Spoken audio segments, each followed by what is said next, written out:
రోజు రోజుకి గోల్డ్ రేట్లు పెరుగుతున్నాయి. తాకట్లో ఉన్న బంగారానికి వడ్డీలు పెరుగుతున్నాయని టెన్షన్ పడుతున్నారా? కొమ్మూరి గోల్డ్ వచ్చాక ఆ టెన్షనే పోయింది. కొమ్మూరి గోల్డ్.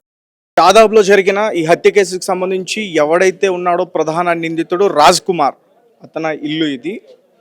ఇంతకుముందు వాళ్ళందరూ ఇక్కడే నివాసించేవారు. వారి భార్య కానీ, బిడ్డలు కానీ, వారి ఫ్యామిలీ మెంబర్స్ అందరూ కూడా ఇక్కడే నివాసించేవారు. వీరి ఇంటి పక్కనే ఈరోజు హత్యకి గురైన ఎవరైతే ఒక బాలిక తల్లి అలాగే బాలిక నాయనమ్మ, వాళ్ళ ఇల్లు పక్కనే. సో ఇంతకుముందు చాలా ఇష్యూస్ జరిగాయి. ముఖ్యంగా బాలికకు సంబంధించి అతను ఆమెను వేధింపులకి గురి చేస్తున్నాడు అని చెప్పేసి వారి కుటుంబ సభ్యులకి వీరికి చాలా గొడవలు కూడా జరిగాయి.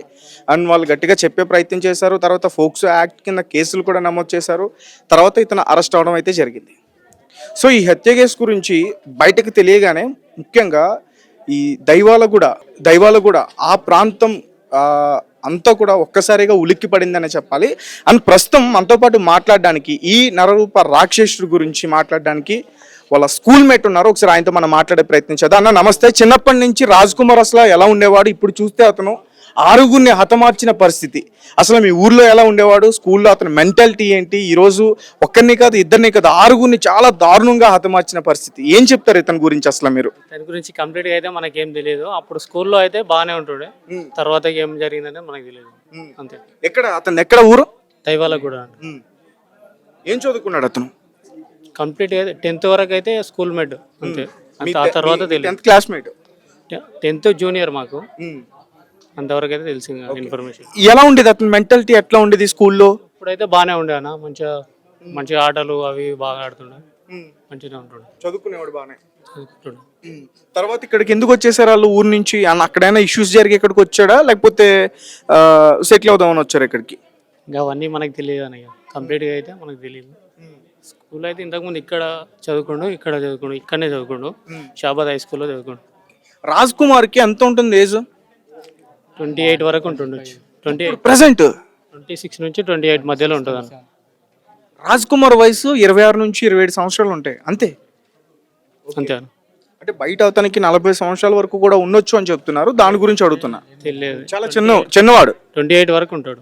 28 చిన్న వయసులో మ్యారేజ్ చేసుకున్నాడు. అంటే ఇప్పుడు అతనికి 2 పిల్లలు కదా, ఒక 2 సంవత్సరాల బాబు, 3 సంవత్సరాల పాప. సో ఊర్లో మీతో మాట్లాడడం కానీ, మీ ఫ్రెండ్ సర్కిల్ వచ్చి మిమ్మల్ని పలకరించడం కానీ బాగానే వల్కరిస్తున్నాడు. ఏం పని చేస్తాడు తెలీదు. రియల్ ఎస్టేట్ అని నిన్న మొన్న తెలుసు, అంతకుముందు అయితే తెలియదు. Real estate చేసేవాడా?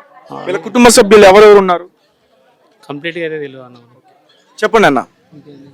కానీ ఇంత దారుణమైన ఘటన జరగడం చాలా అందరినీ కలిసి వచ్చింది సార్. ఇది ఈ మన తెలంగాణ రాష్ట్రంలోనే ఇది చాలా పెద్ద కేసు అయింది. నిందితుడిని వెంటనే కఠినంగా శిక్షించాలని మేము రాష్ట్ర ప్రభుత్వాన్ని కోరుతున్నాం. అలాగే ఆ కుటుంబానికి కూడా రాష్ట్ర ప్రభుత్వం నుంచి ఆర్థిక సాయం అందించాలి సార్, ఖచ్చితంగా. ఎందుకంటే ఆ ఇంట్లో ఇప్పుడు ఒక బాలిక మాత్రం మిగిలింది. ఆ అమ్మాయి కూడా సరిగ్గా మానసికంగా బాగాలేదు.